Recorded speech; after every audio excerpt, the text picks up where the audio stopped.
I used to think Christmas was the one night my family could pretend to love me. But 5 days before Christmas, everything I believed about them shattered. I was standing outside my parents' study, holding a box of handmade gifts I'd spent months creating, when I heard my name spoken in the coldest tone I'd ever heard. Ava is embarrassing us. This year, we make her face the truth, publicly. I froze. My father's voice was steady, almost casual. My mother laughed softly.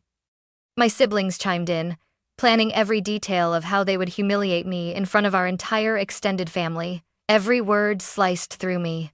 I ran. I don't even remember how I ended up on the highway, hands shaking on the wheel. That night, my phone rang. My mom's voice, furious. "Where are you?" I stared into the darkness and whispered, "Did you enjoy my gift?" And that's when everything changed. Growing up as a Jameson in Fairfield, Connecticut meant one thing. Perfection was the bare minimum. My family built their reputation like a brand, polished, expensive, and untouchable. Every Christmas, our house transformed into something out of a luxury magazine. Towering white trees, gold-trimmed garlands, a dining table long enough to seat royalty. And I, Ava Jameson, the daughter who traded a corporate career for a small jewelry studio, never fit into the picture they staged so carefully. My mother, Kimberly, loved appearances more than people. My father, Robert, lived by numbers, income, promotions, rankings. My siblings, Adam and Rachel, both corporate prodigies carved straight from my parents' mold. And then there was me, the creative one, which in my family translated to the disappointment. Still, a part of me wanted to believe this Christmas would be different. I had spent 4 months crafting personalized gifts, pieces inspired by memories only a daughter, only a sister, would remember. I arrived early to help with decorations, trying to prove I belonged. Rosa, our longtime housekeeper, opened the door with a warm smile. "Miss Ava, it's good to see you," she said, squeezing my hand gently. It was the first kindness I received that day. Inside, everything smelled like pine and cinnamon manufactured warmth. I heard voices in the kitchen and found my mom and Rachel hovering over a color-coded event schedule. "Mom, I'm here," I said softly. She didn't even glance up. "Good. Leave your coat. Don't touch the tree. The designers will be back." I swallowed the sting. "I brought some samples. I made gifts this year." Rachel raised an eyebrow. "Jewelry again?" The way she said the word jewelry made it sound like disease. I forced a smile. "Yes. I thought everyone might like." "We're busy, Ava," my mom cut in. Maybe later. Maybe later. Maybe never." I carried my box of gifts down the hallway toward my childhood room, only to find a stranger's suitcase sitting by the door. Confused, I stepped inside. All my things, photos, sketchbooks, childhood keepsakes were stuffed into plastic bins. My pastel wall art was gone. My bookcase was empty. "Mom?" I called out, heart hammering. "Why is my room?" Before I finished, voices drifted from my father's study. "My name," whispered sharply. I moved closer without thinking. That single step toward the half-open door changed everything. I reached the study door just as my father's voice sliced through the silence. "Ava needs to be put in her place." My breath caught.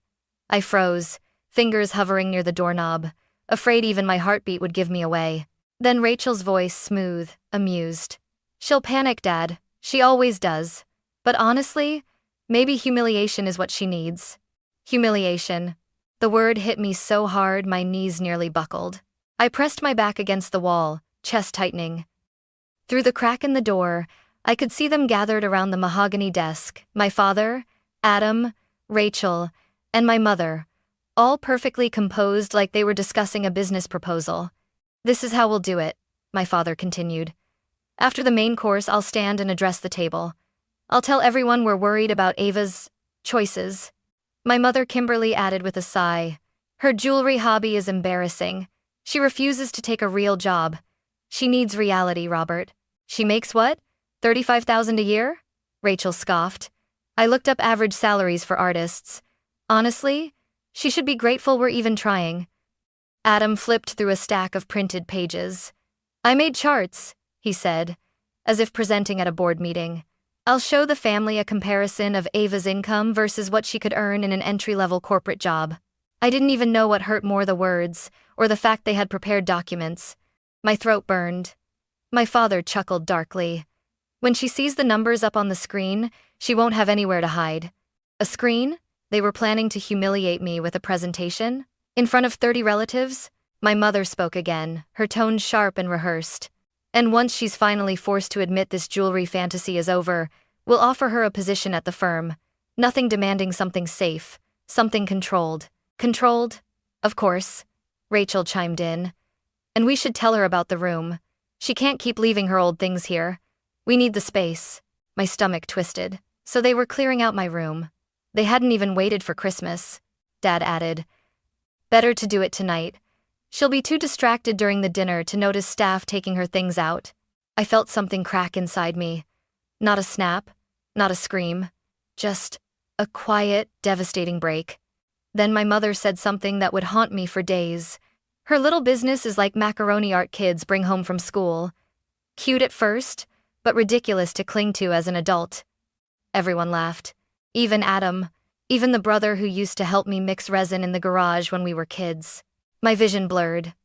I blinked hard, forcing myself not to make a sound, not to be discovered, because part of me needed to hear every last truth they hid behind polished smiles. Finally, my father concluded, this Christmas, she learns who she really is. Something inside me whispered back, you're wrong. This Christmas, I finally learn who you are. I stepped away from the door, my legs barely holding me, the weight of their betrayal crushing every breath. It was the moment I stopped being their daughter and started being someone I didn't recognize yet. I don't remember leaving the house. One moment I was standing outside the study door, trembling, and the next I was stumbling into the freezing night air, my breath coming in shallow, broken gasps. My hands shook so violently I dropped my keys twice before finally getting into my car. I pulled out of the driveway faster than I should have. The mansion's Christmas lights blurred in my rearview mirror, gold, white, glowing an illusion of warmth that had never belonged to me. The cold truth hit harder than the winter wind. They weren't planning to help me. They were planning to destroy me. I didn't cry at first. I just drove blindly, desperately, until the GPS screen became a haze and the road signs blurred. By the time I pulled into a rest stop off the highway, my chest felt like it had collapsed in on itself. I parked, turned off the engine, and the silence inside the car was unbearable. Then the tears came. Not soft, gentle ones, the kind that choke you, the kind that make you fold over the steering wheel because your body can't hold the pain. I was gripping the fabric of my coat so tightly my knuckles went white. How could they? I whispered into the darkness, voice cracking. My phone buzzed on the passenger seat. Of course, Mom calling. I didn't answer. I could barely breathe, let alone talk. After the third missed call, I did the only thing I could think of. I tapped on Mia's contact and pressed call. She picked up on the second ring. Ava? Ava, what happened? You okay? You sound like you're underwater. I tried to speak, but nothing came out except a sob. Mia instantly understood. Hey, breathe. Where are you? A rest stop, I managed. On I-95, I think. I just left. Left what? My family, I whispered. Mia, they planned it. They planned everything. A presentation, in front of everyone. My voice broke. They laughed at me.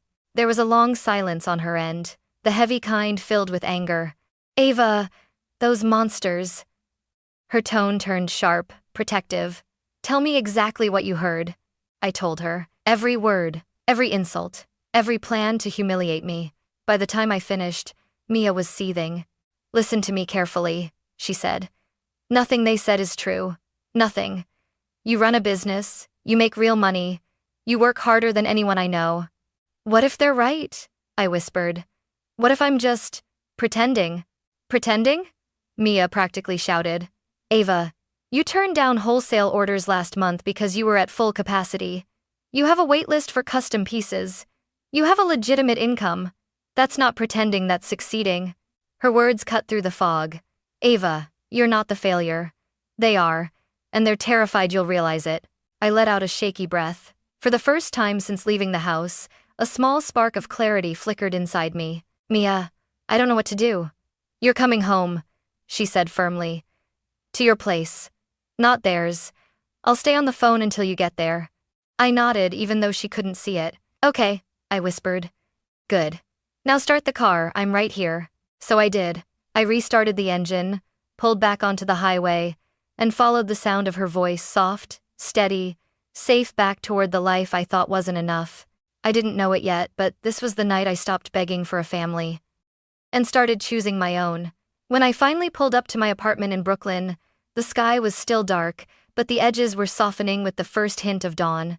My building wasn't glamorous, no marble floors, no chandelier, no manicured walkway like the Jameson estate. But when I unlocked the front door and stepped inside, warmth wrapped around me like a blanket I didn't know I needed. This tiny two-bedroom place, I paid for it every inch with my own hands. My own work. My own late nights and blistered fingers. I exhaled shakily as I hung my coat, my chest still tight from crying. I walked into my small studio corner, the desk cluttered with gemstones, sketches, packaging materials. My tools lay exactly where I'd left them. Nothing here judged me. Nothing here compared me to someone more successful. Nothing here tried to mold me into something I wasn't. I flipped on the lights.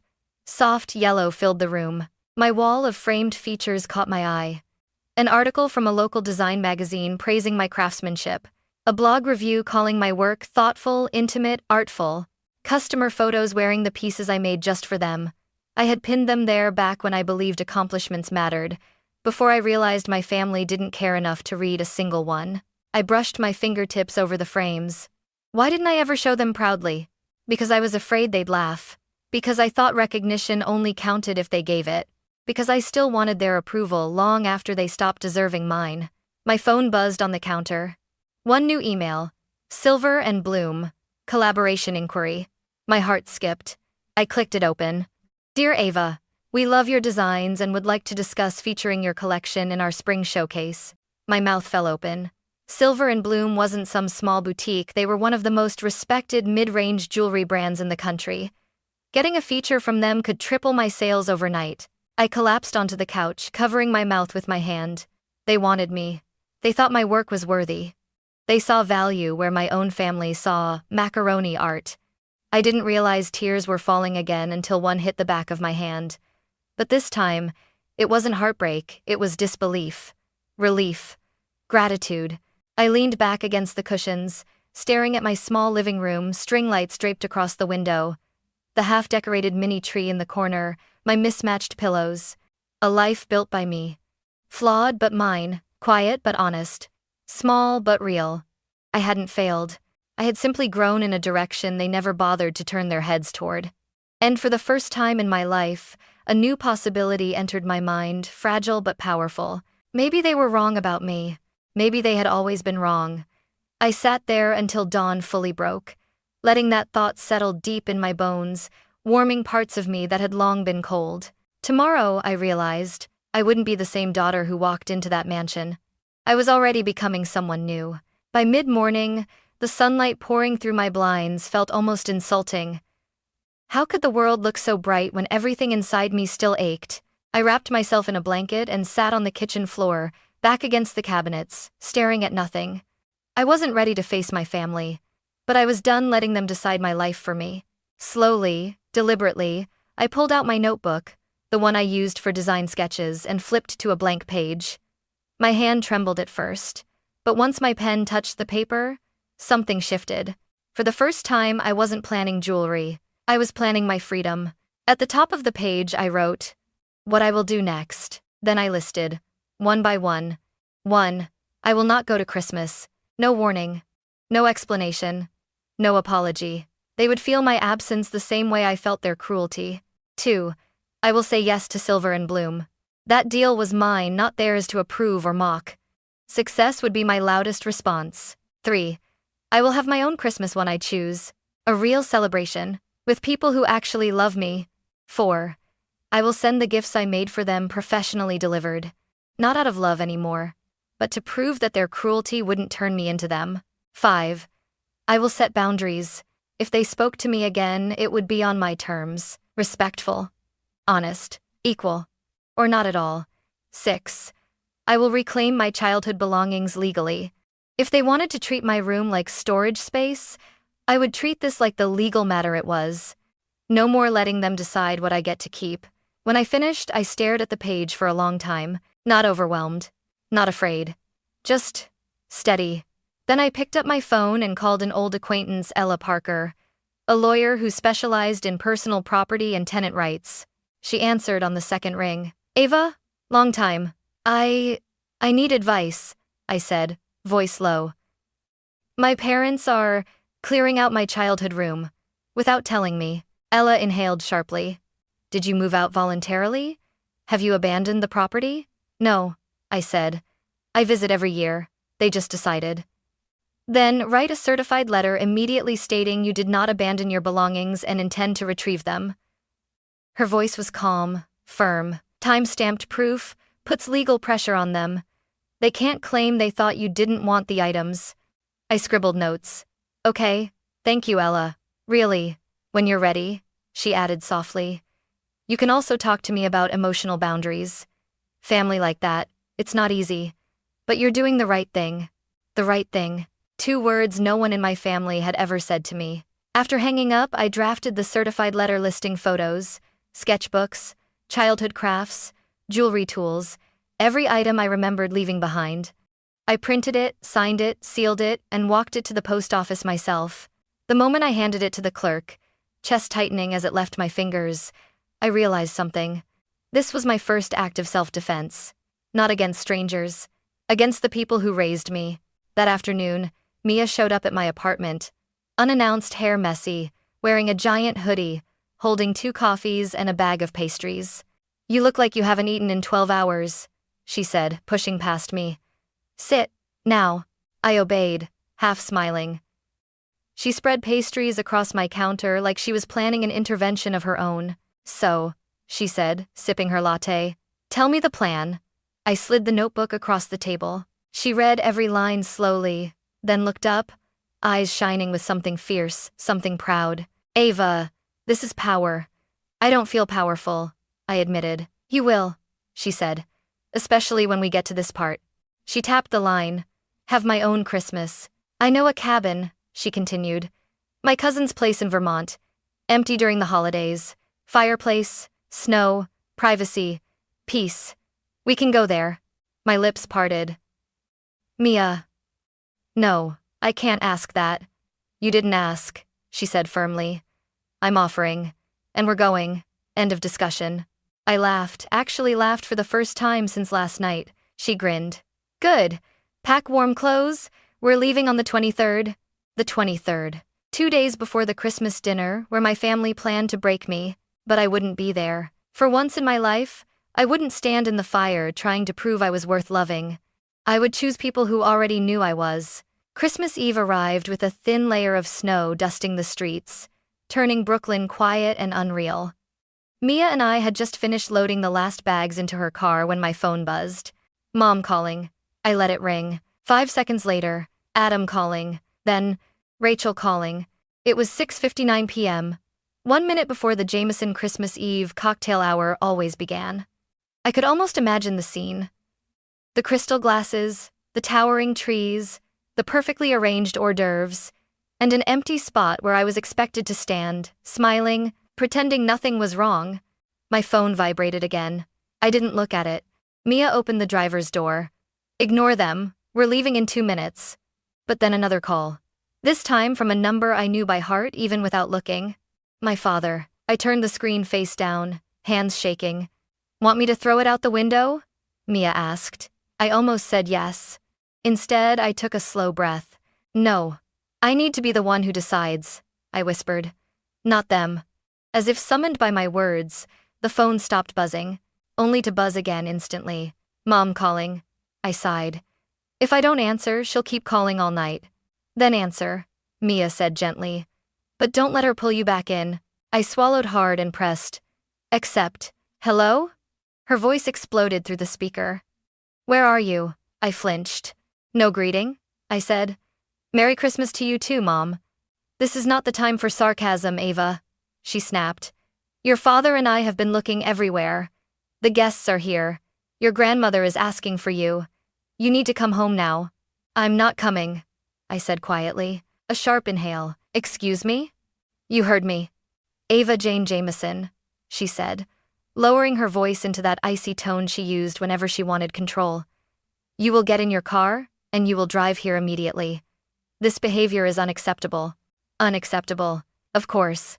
Everything I did was.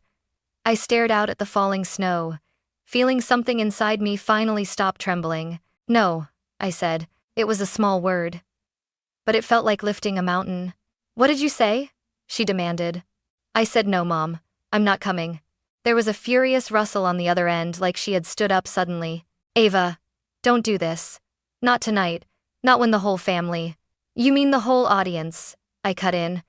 The audience for the little performance you planned. Silence. Cold, dangerous silence. What performance? She said slowly, pretending confusion like she'd rehearsed it. I heard everything, I said. Every word. Last night. Outside Dad's study. Still silence. Worse now, heavier. So I plunged the knife deeper. The presentation Adam prepared. The speech Dad rehearsed. Your plan to humiliate me in front of 30 people. The room you cleared out behind my back. The jokes.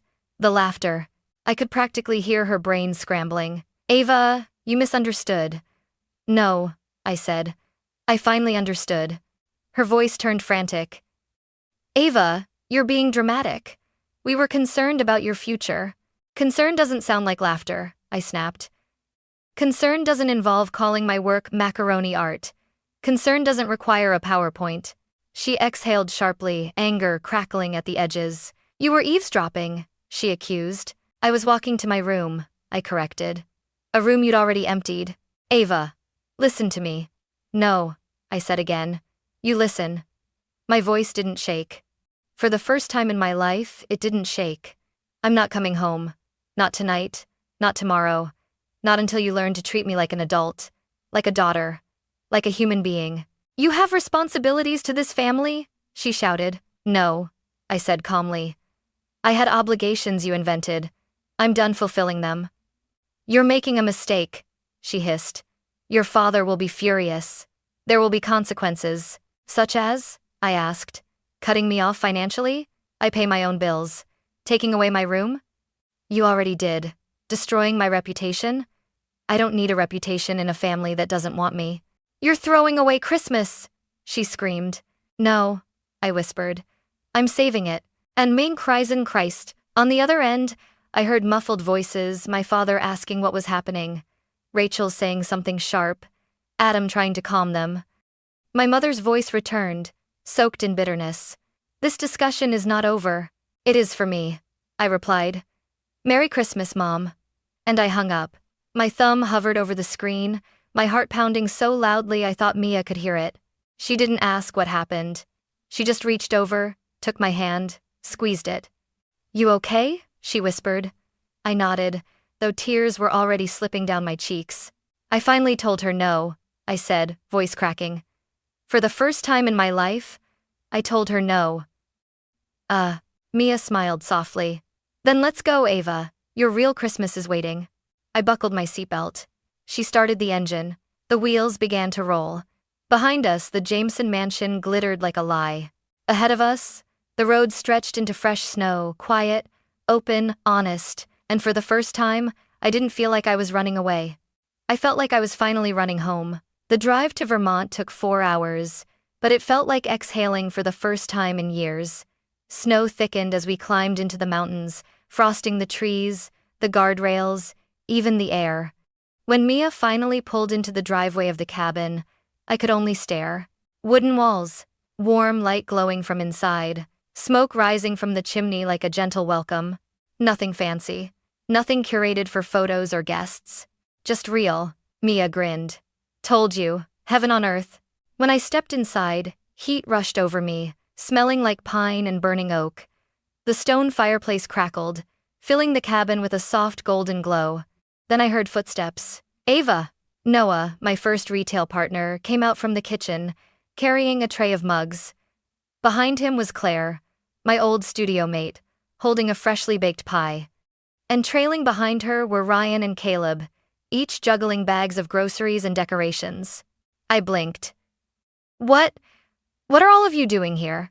Claire shrugged, smiling. Mia sent one message. That was enough. Noah handed me a mug of hot chocolate.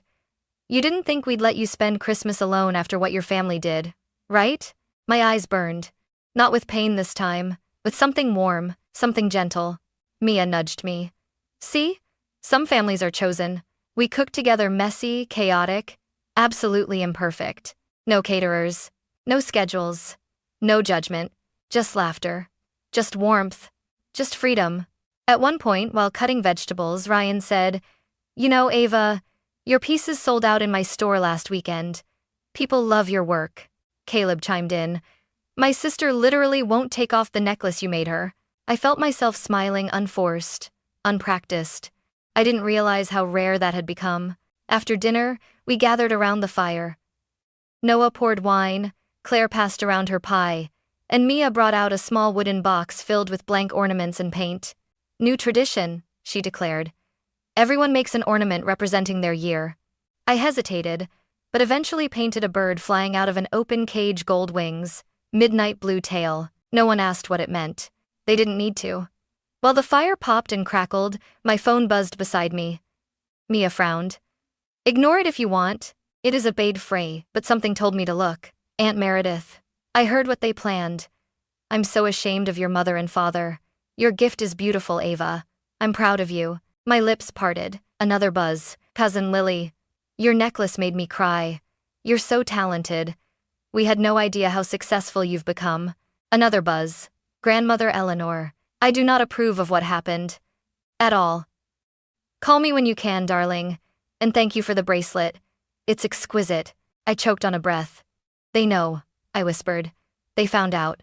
Mia leaned over. "Good. Let the truth burn through that perfect facade." But I wasn't thinking about the facade. I was thinking about something else, something surprising.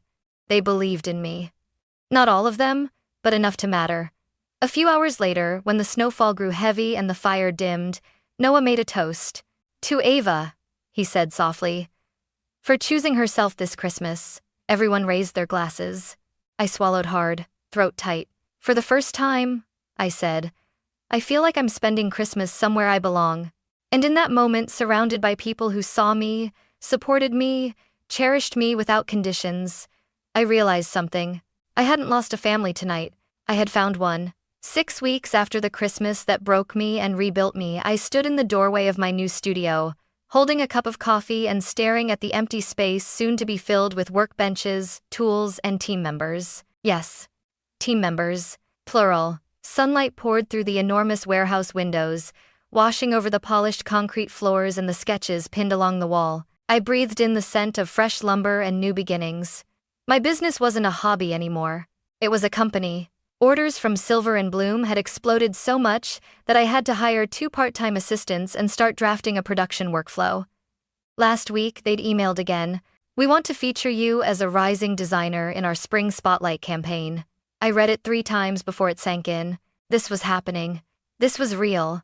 As I arranged trays of gemstones on my new workbench, my phone buzzed with a message from my brother, Adam. "Adam, I was wrong. About a lot. Can we talk sometime?" "No pressure." I stared at the screen, surprised by the honesty, something rare in the Jameson family DNA. I typed back, "Me. When I'm ready. But thank you." A boundary. Not a wall. A choice mine. 20 minutes later, another message came in. "Grandmother Eleanor. Sending you photos of your bracelet. I wore it to a luncheon today and everyone adored it. When can you visit London?" I smiled, heartwarming.